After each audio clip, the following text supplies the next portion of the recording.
Timbul berbagai permaksiatan tetuh gereja nang Allah hakikat nama dek nyoba ka kaum muslimin mukminin Kabupaten Tangerang. Coba sia ayana gereja didinya belok apa moal dibangun kelenteng hakikat temanang Gusti Allah jah makhluk Gusti. Bupati teh menandatangani gereja, menandatangani kelenteng dan lain-lain sebagainya, menandatangani pihara. Eta teh kapan makhluk aing bupati, urusan bupati dorakana eta mangke di akhirat. Ngan aing dek nyoba ka kaum di Kabupaten Tangerang belok moal.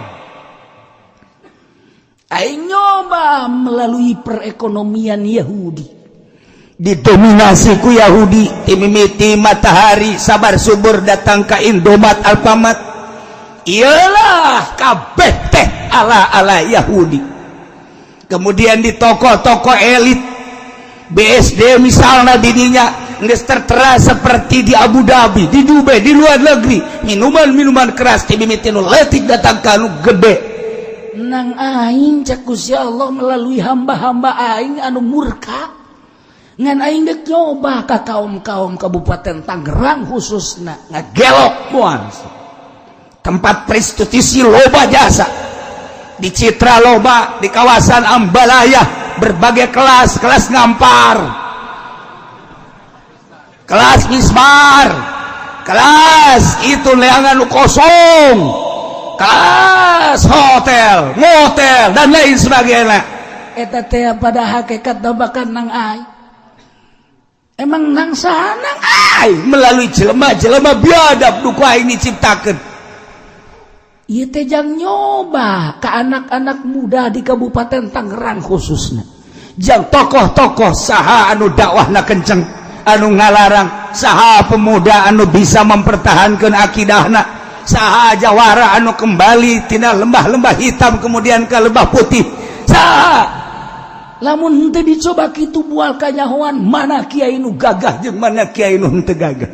Lamun teh dicoba model kitu mana pemuda anu kuat akidahna jeung mana nu teu kuat. Lamun teh dicoba ku aing ku hujan moal kanyahoan ku hujan mana nu ngaji mana nu teu ngaji. Cobaan sarua bae. Ternyata begitu dibere hujan 70% ngaringkuk di imah. Cobaan sakilang nu ngaji ka dieu ge teu murni nu tadi teh lantaran nyana embung kampange jeung polisi sakitu. Teu cenah kiai yang mah murni rek ngaji. Teu mah geus mah urusan nyana jeung Allah. Aing mah keur ngomong bae teh urusanna. Ya kanyawan ieu beungeut anu merengut jeung nu henteu mah. Coba terus engke gitu bae berputar, dunia ini berputar. Engke aya jelema naon kitu ngaranna itu jelema nu dugal. Engke ditimpali deui ku Gusti Allah jelema anu Gatot Kaca. Datang deui Arjuna, datang deui Samyaji, datang deui kitu Cepot. Datang deui engke ka dieu si Gareng, datang deui ka dieu si Semar, datang deui terus Kombayana. Woi datang deui pan cenah kiai nya rokos kara itu. Dan disiap aing ge nyaho teh. Datang tuh. Atuh kitu bae terus bae. Datang zaman Soeharto jel Gus Dur lawana. Datang deui zaman SBY. Oh, datang deui saha, datang deui terus. Ketika tandingna deuk dirusak berarti ku Gusti Allah. Kuari di luhur teh keur kosong. Indonesia kuari keur kosong nu berjuang di atas. Bagian agamana aya Habib Lutfi hiji sosoranganan nyana datang. Sosoranganan lain lalagaan, sosoranganan nyana. Sebabnya nama henteu termasuk ikut di NU secara praktis, teu pernah ilu ti ieu ge sebabnya nama di thariqah. Tapi nyana ingin memperjuangkan agama. Nyana mohon perlindungan ketika kamari multaqo datanglah kababara sababara menteri menta di itu rekomendasi presiden alhamdulillah merekomendasi datanglah di Turki, datanglah di Maroko, datanglah di Baghdad, datanglah di Malaysia, datanglah di Amerika, datanglah di Tunis, datang dunia kelas. Nah ieu teh naon ieu deuk nyaritakeun negara anu keur carut marut. Indonesia khususnya umumna dunia Islam cuma cerita kabeh nyaritakeun bener. Organisasi ieu nyaritakeun pangbenerna, organisasi ieu nyaritakeun pangbenerna, organisasi ieu nyaritakeun pangbenerna. Di antara organisasi kitablah hiji sarua bae Al-Qur'an, tapi kenapa tidak pernah menyatu? Eta nu deuk diobrolkeun di multaqo teh. Banten nu meunang undangan hanya kula, ngan teu ka ditu tapi nyaho. Kok bisa nyaho sih ulah loba omong sih. Kalau loba omong pesantren hanya babaraha pesantren, mesti nama orang NU nu aktif tapi henteu. Hese nyaritakeunana ku ari carut marut. Dek mempersatukeun bangsa jeung negara, agama di jerona. Minimal ulah coplok ieu teh sabaraha provinsi. Kahiji. Nomor kedua, ulah terlalu ngarasa bener sorangan. Coba kita duduk bersama. Matak laun coba iya dijadikan Irak geus porak-poranda, Suriah geus porak-poranda, Yaman porak-poranda, masih terus Yahudi bakal ngarusak berbagai negara. Indonesia sangat diperhitungkan untuk dirusak, tetapi Amerika membaca sekian lama dikristenkeun kok tidak berhasil, sekian lama diwahabikeun kok tidak berhasil. Melalui organisasi, melalui partai PKS, tetapi sangat kuat. Ada apa sih? Ente sembarangan. Ternyata ditinggali aya sabaraha sih ulama nu kuat di Indonesia. Urang mah teu pernah mendeteksi sampai dinya. Amerika mah sampai kadinya. Siapa di Jawa Timur, siapa di Jawa Tengah, dan siapa di Jawa Barat? Emang ente diteliti. Iyalah ku hari teh dihiji ketek hanya sorangan nu main. NU sakitu ayana, FPI emang geus kos kitu motifna, HTI atuh emang geus kos kitu, Hurud kos kitu. Henteu salah kabeh ge, tapi teu pernah bersatu. Ketika tidak pernah bersatu, amun ditumpangan kunyana jadilah perang. Maka kaum Torikoh kuari bangkit deui. Yuk urang kumaha carana untuk mempersatukan bangsa jeung negara supaya urang teh memiliki ieu negara urang Nusantara Indonesia teh milik bangsa Indonesia. Mulai ahli-ahli Torikoh dararatang ku ari teh ka tokoh kadi mah dicaritakeun teh sampai ka gubernur sampai ka presiden sedang mengkaji siapa sih ahli Torikohnya, siapa sih tuh nu mantak kula sok nyaritakeun kitu teu sambarangan. Bisi engke aya di MPR aya kula di ditu kadeuleu ulah kaget. Tuh siapa sok teu percaya bae ka aing heran mah. Lain lalagan. Masya Allah.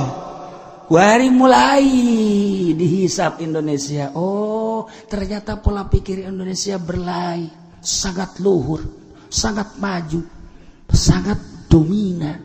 Sebab telah membahas bukan Indonesia saja, membahas Suriah, membahas Baghdad, membahas Yaman, membahas Turki, membahas negara-negara ASEAN.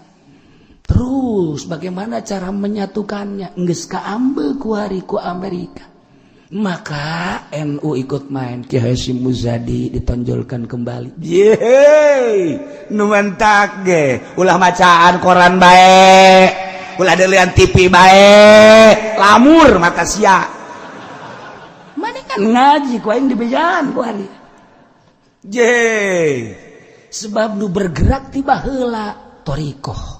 Kemenangan Baghdad di tangan Torikoh, kemenangan Indonesia khususnya Banten di Torikoh, Ki Hasyim Asy'ari melalui Torikoh, Yaman melalui Torikoh, Suriah melalui Torikoh. Ketika geus acak-acakan Torikoh, sebab berjuang tanpa Torikoh,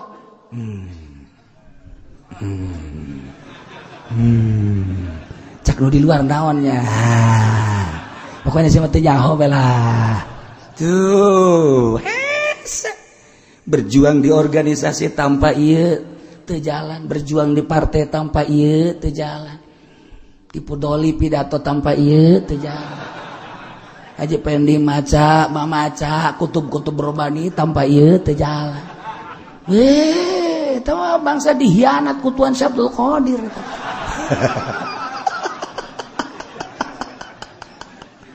Tuh, tetapi ketika ahli thariqah numbus bergerak ngaji lillahi ta'ala, ceramah lillahi ta'ala, dakwah lillahi ta'ala, di organisasi lillahi ta'ala, di partai lillahi ta'ala, melangkah dengan pasti lillahi ta'ala, gugur di medan laga karena motif lillahi ta'ala, ridho Allah.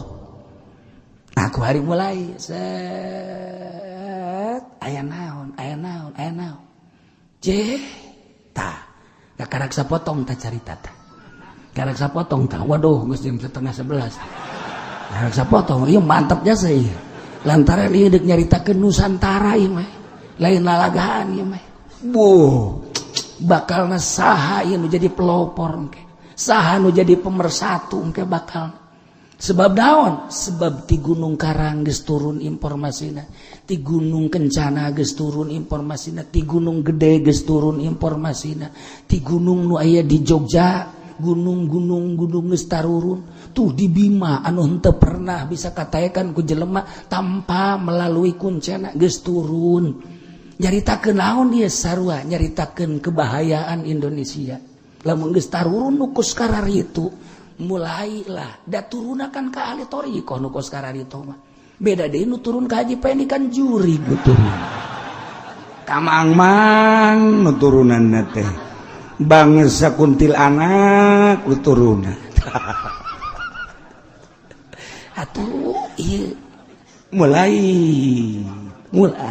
ya Allah ya Rabbi.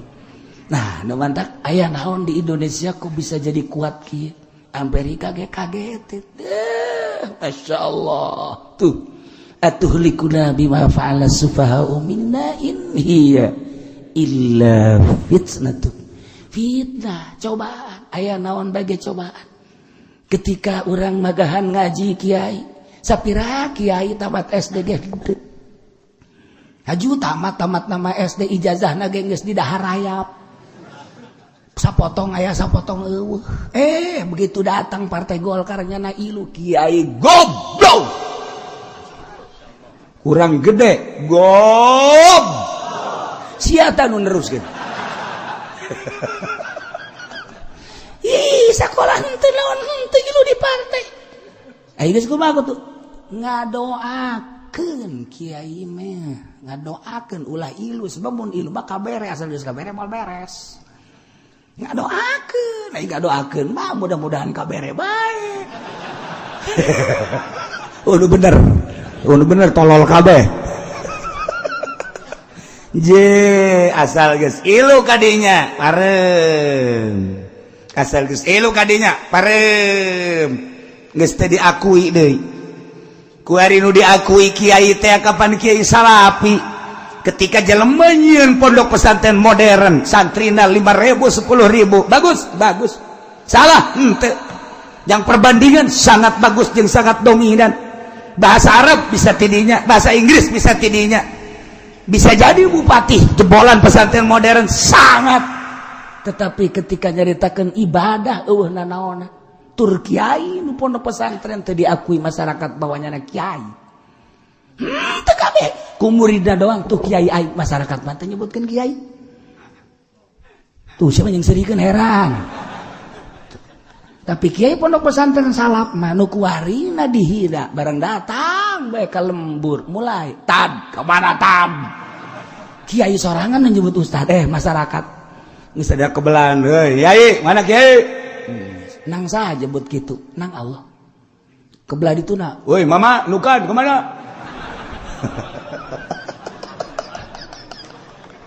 Iji mulai geus tuh sebab naon sebab ai kiai modern mah kapan aya sekat jeung masyarakat teu diaku kiai ku masyarakat tapi kiai salaf mah kiai ulang ente ka mana ente waduh ka imah tuh enon penting ngariung oh ya siap ngariung geus menang 2 poe kiai hampura kunaon abah kula paeh pangmandiankeun siap yang ngising didinya kieu didinya kiai nu mandian geus beres di pandian kiai bungkus kiai kiai salatan ku kiai siap kiai jauh sasa panggul habak siap iya tuh kiai mah aduh ke mangkos kos gitu mah teu mau kos di masjid kiai nongkrong trong kiai dohor ngadaguan jelema eueuh kapan azan panjana Allahu akbar Allahu akbar Allahu akbar Allahu akbar sugan aya masyarakat datang eueuh keneh bae geus salat ratib eueuh keneh Allahu akbar asyhadu an la ilaha illallah asyhadu anna muhammadar hayya 'alas shalah ya faqad qamatu shalah qad qamatu Allahu akbar la ilaha illallah Allahu rabb hadhihi eueuh keneh salat ka ibarat sorangan bae usolli fardhu zuhri 4 rakaat imaman lillahi ta'ala cak anu tatangga euy makmum na mana ulah ngomong Allahu akbar geus beres sugan rakaat kadua anu datang kan lumayan geus teu kudu niat deui maksudna geus lamun niat imaman ke rakaat kadua datang geus teu kudu niat jadi imam deui kan ngeunaheun sugan rakaat kan sugan atuh keur tahiyat hating datang ka tahiyat eueuh Assalamualaikum warahmatullahi alhamdulillah geus beres nah sugan keur wiridan datang datang ka balik sorangan diborong punya mantaknya kebal-kebal macamnya dijual baik itu kok aing masih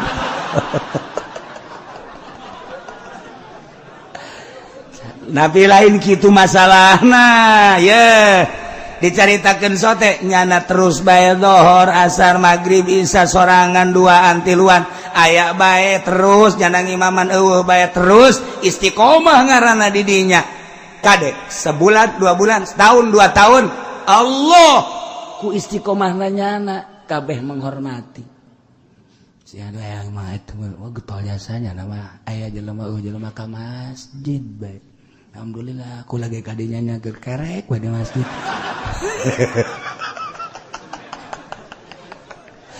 kebal-kebal diakui masyarakat coba kiai modern malah ya sebab naon beda niat nage ke waktu mondok nage hayang bisa ibadah henteu hayang jadi ustad teu hayang jadi kiai hayang bisa ibadah atuh geus we kuari wudu bisa salat bisa ibadah Allahu akbar ih teh kudu aya batur atuh ibadah mah Allah niat di pondok nage endek ibadah aing di pondok pesantren modern mah niat nage susuganan aing geus boga ijazah mah ke ditarima jadi lebe mudah-mudahan jadi amil jadi depak ya emang niat tage kos gitu jadi kumaha tuh teu kumaha eueuh nu salah eueuh sugan disalahkeun lain lamun pondok pesantren modern atuh deuk saha nu maju kemajuan dunia terletak pada pondok pesantren modern kemajuan ibadah di pondok pesantren salaf ulah silih salahkeun ulah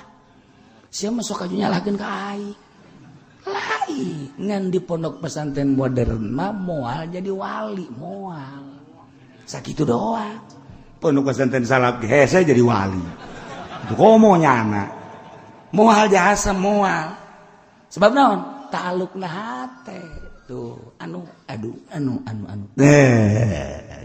lah okorlah wah nah ieu kacaritakeun fitnah teh antep kenang Allah ngan urang kiai datang ka mana dakwahna ngalarangna eta kan aya persenan ti Gusti Allah oke anu mah terus bae dakwahna amar ma'ruf nahi munkar pemuda nu mana nu kuat aya nilai jelema nu ngagelok nilai lamun urang nyaritakeun di Sukabumi loba jasa kristenisasi ka ditu mawa supermi dan lain sebagainya cobaan ti Gusti Allah di urang kuari ketika karyawan lain Kristen diasingkeun bahkan dikaluarkeun cobaan ti Gusti Allah kuat apa henteu ulah jadi kabingungan ieu ta ayatna in hiya illa fitnah tuh eta kos kitu urang boga pamajikan hiji kemudian nyandung dua nu kolot galak atau nu kadua galak ulah bingung fitnah cobaan ulah bingung ulah tama engke ge koleng sorangan tama atuh kayakna tanggung koleng 3 ayo geus tanggung koleng 4 geus 4 teu bisa baliknya sia kurang cicing di dia puyeng aing balik ka mana cakena teh ka nu kolot nyarekan bae nu ngora kitu kene nu katilu kitu kene nu kaopat kitu kene aju goreng lah aing mendek ngagejeburkeun maneh bae tungtung nama lain indah nyandung ngagejeburkeun maneh ulah bingung fitnah kabeh ge cobaan harta cobaan sehat cobaan penyakit cobaan ilmu cobaan nah iya kuari nu kadeuleu ku urang perumahan gerejana cobaan lamun urang teu dicoba moal kayahoan luhurna urang ye cek Imam Ghazali teh mah urang susah teu boga nanaon puasa bae ka tukang karti mah kos kitu mah jelema puasa bae teu boga nanaon karti tuh jelema mah mun di restoran puasa karek hebat ye jelema cenah teh mah cicing bae sorangan bae di imah atuh pantes cicing bae di imah sorangan aju tilok loba omong atuh pantes ngariung coba tah di loba jelema aju nyana cicing bae eta karek hebat ye atuh ai cicing bae di imah di kamar bae tilok loba omong atuh pantes bisa teu kabeh ge kos kitu mah teu je nah lamun aya jelema narurut ka urang ngaji atuh pantes tah di tengah-tengah jelema anu teu nurut ka urang ngaji eta hebat ngaranna kos kitu